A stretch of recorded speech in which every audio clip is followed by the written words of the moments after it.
नमस्कार, मैं रंजन चौधरी सत्यमेव जयते एपिसोड में आप सभी को स्वागत।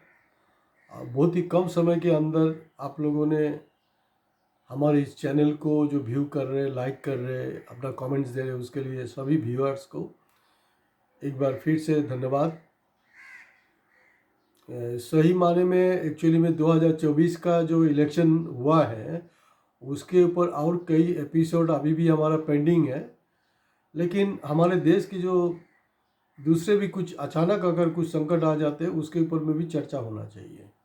वो हो गया नीट का एग्ज़ाम का जो रिज़ल्ट आया, उसको जो जो एक घोटाला जो आ गए हैं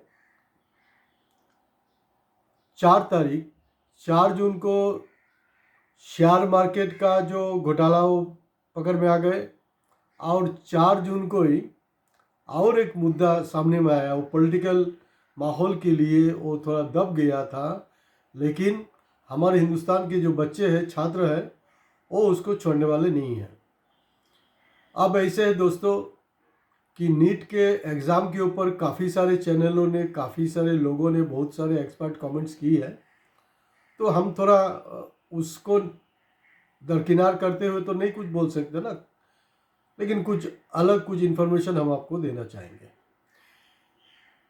जो खास करके जो राइटिस्ट जो पॉलिटिकल पार्टी है, राइटिस्ट पॉलिटिकल पार्टी का कहना यही है, राइटिस्ट पॉलिटिकल पार्टी तो अब समझ ही रहे हो ना, हम बीजेपी की बात कर रहे हैं।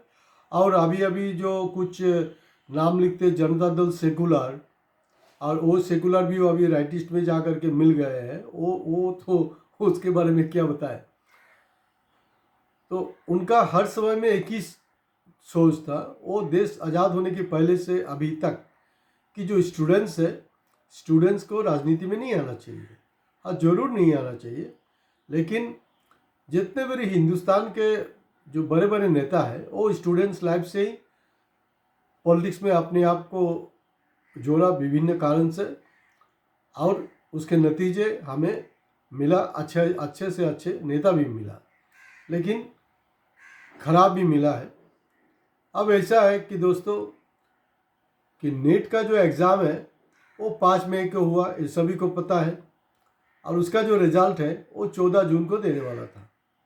लेकिन नीट जब एग्ज़ाम हुआ है, एग्ज़ाम होने का पहले वो जो क्वेश्चन पेपर है वो लीकेज जो हो गया, उसके लेकर के पूरा हंगामा था। लेकिन उसके बावजूद भी अपना जो सरकारी एजेंसी है, नीट जो है, एनटीए जो है, उसको रद्द नहीं किया, ज़बरदस्ती किया।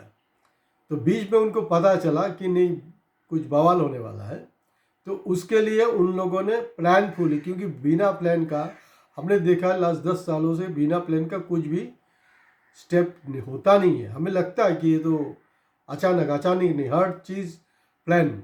वो जो बोलते हैं ना कि हमारा अमित शाह जी जो बोलते हैं क्रोनोलॉजी का हिसाब से ही हो रहा है।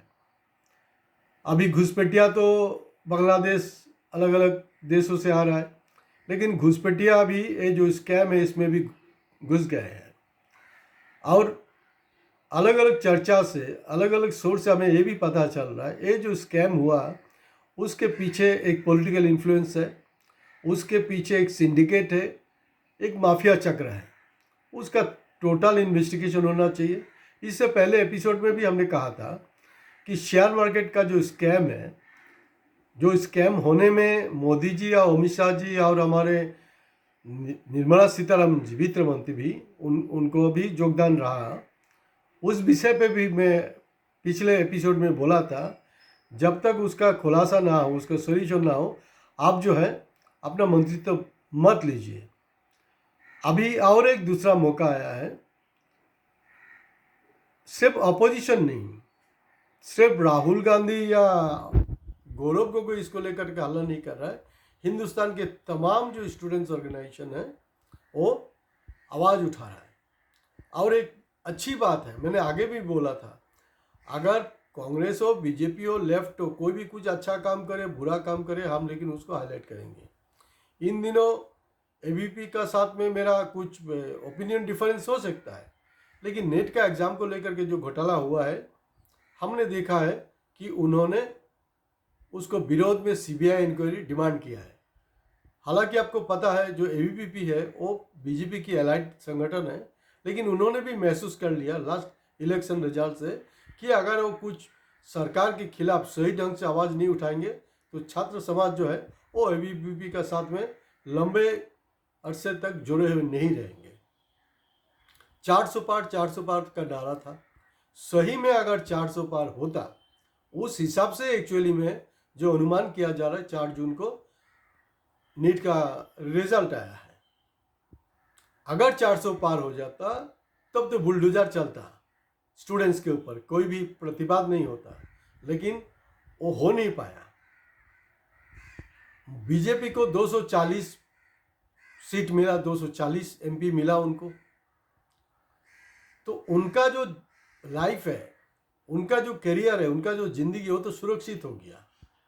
लेकिन 240 का साथ में और एक मैं मैथमेटिक्स आपको जोड़ दूं, करीब 24 लाख स्टूडेंट्स जो इस एग्जाम में अटेंड किया, उसका साथ जो छेड़छाड़ हुआ है, उसका भविष्य का लिए भी मोदी जी आप सोचिए।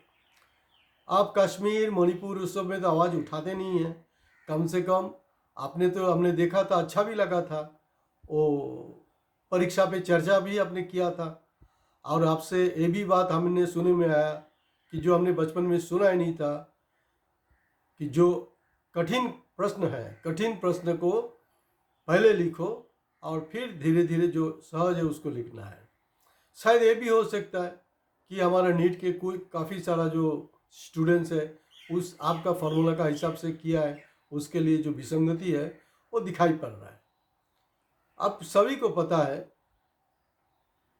720 मार्क का होता है, और जो फर्स्ट होता है, टॉपर जो होता है, बीते 5 सालों में वो उसका एवरेज जो देखा गया कि 2 या 3 टॉपर होता है।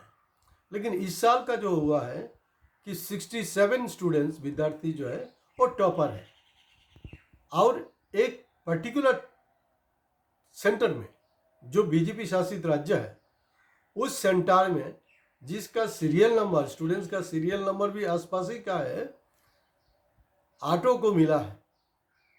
अभी एजेंसी उसका डिफेंड कर रहा है कि हमने ग्रेस मार्क दिया। एक्चुअली हमारा जो जानकारी है, जो स्टूडेंट्स है उनसे जो पता चला है कि एक्चुअली ग्रेस मार्क का कोई ऑप्शन ही नहीं है। ऑप्शन क्या है, अगर कुछ टेक्निकली प्रॉब्लम होता है तो आप उसको टाइम बढ़ा सकते हो, उससे ज़्यादा नहीं। अगर उससे भी ज़्यादा प्रॉब्लम हुआ तो आप री एग्ज़ाम कर सकते हो। टेक्निकलिटीज वही है। अभी सुप्रीम कोर्ट का कुछ वर्डिक्ट वगैरह लेके आ रहा है। सुप्रीम कोर्ट का तो बहुत सारा वर्डिक्ट है, आप थोड़े मानते हो, सरकारी एजेंसी थोड़े मान रहे, नहीं मान रहे उसको। अभी दोस्तों जो हिसाब है, मतलब आपने एक गलत आंसर लिखा है तो डायरेक्ट -5 है, जो हमारी जानकारी है। अगर आपने अटेंड नहीं किया, इसका मतलब हो गया -4 अगर आप अटेंड नहीं करता है। उस हिसाब से भी अगर जोड़ो तो एक स्टूडेंट्स का एवरेज जो है, अगर टॉपर भी बनना है या 720 नंबर 67 को मिल रहा है, उसमें 17-18 नहीं, उसमें 15 या 16 का हिसाब होना चाहिए। वो भी मैथमेटिक्स जो है वो गणित बना नहीं है। और ये जो सब कुछ हो रहा है, ये अपना नया 10 साल से जो अमृतकाल चल रहा है, अमृतकाल में हो रहा है। तो इस अमृतकाल के दौरान 2047 तक और भी हमें बहुत कुछ देखने मिलेंगे। अभी रशिया और यूक्रेन का जब युद्ध हुआ, उस समय आप लोगों ने देखा बहुत सारा जो स्टूडेंट्स है जो यूक्रेन में, रशिया में फंसा हुआ था, उनको लौटने का टाइम में भी बहुत ट्रोल किया गया है। वो लोग एंटी नेशनल है। कौन कहता है कि वो लोग बाहर देश में जाकर के, मुल्कों में जाकर पढ़ने के लिए, उसको हिंदुस्तान में पढ़ना चाहिए। हिंदुस्तान में पढ़े भी तो कैसे पढ़े? हिंदुस्तान का पोजीशन, एजुकेशन सिस्टम ऐसे होकर रखा है। सेंट्रल का एजुकेशन मिनिस्टर हो, प्राइम मिनिस्टर हो, विभिन्न राज्य का जो एजुकेशन मिनिस्टर है उसको चुप्पी साधी हुई है। इवन आसाम के जो एजुकेशन मिनिस्टर है पेगू साहब, वो भी चुप है। और मज़े की बात है कि गुवाहाटी जैसे प्लेस में, हिंदुस्तान के दूसरे दूसरे जगह के साथ में भी गुवाहाटी जैसे प्लेस में एबीवीपी ने इस स्कैम के खिलाफ में आवाज़ उठाया है। लेकिन ऑल असम स्टूडेंट्स यूनियन, जिसका एक इतिहास रहा, आप सभी को पता है 80s का मूवमेंट में पूरा हिंदुस्तान को पता था कि उन्होंने एक लड़ाई किया था बांग्लादेशी का खिलाफ, घुसपैठियों के खिलाफ में। लेकिन अभी आसाम से भी काफ़ी स्टूडेंट्स उसमें अटेंड किया था एग्ज़ाम। काफ़ी सारा स्टूडेंट्स का अच्छा नंबर भी आया। आसाम में 720 के अंदर में 720 मिलने वाले भी का कोई कमी नहीं है।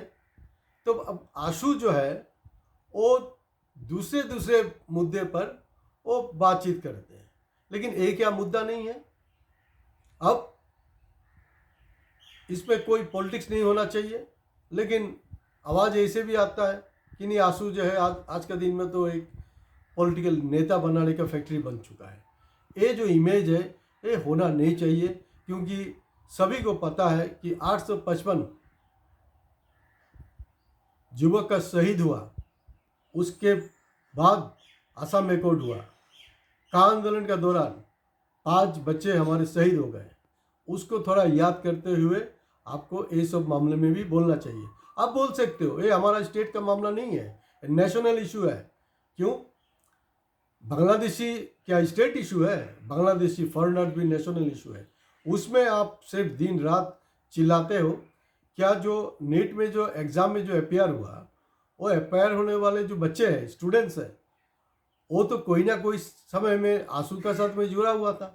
क्या आप लोगों का कोई दायित्व नहीं बनता है उसमें बोलने के लिए? कम से कम उसमें प्रोटेस्ट तो करो। नहीं तब भी आंसू का भी एक बात जाएगा सर्वस्तरीय नेशनल लेवल में, जे नहीं आंसू वाला भी इसको लेकर के कर रहा है। और जबकि एबीवीपी और आंसू का तो संघात लास्ट गुवाहाटी यूनिवर्सिटी में भी हमने देखा है। तो अब इसी से उभारने के लिए छात्र संगठन का जो दायित्व है उसको निभाने के लिए आंसू को भी मैं निवेदन करता हूँ, उनको आना चाहिए। क्योंकि वो एक ऐसे संगठन है जिसमें सबसे उम्रदार एक चीफ एडवाइज़र है। उनका इतने सालों का एक्सपीरियंस को वो काम में लगाए और इसको प्रतिवाद करे।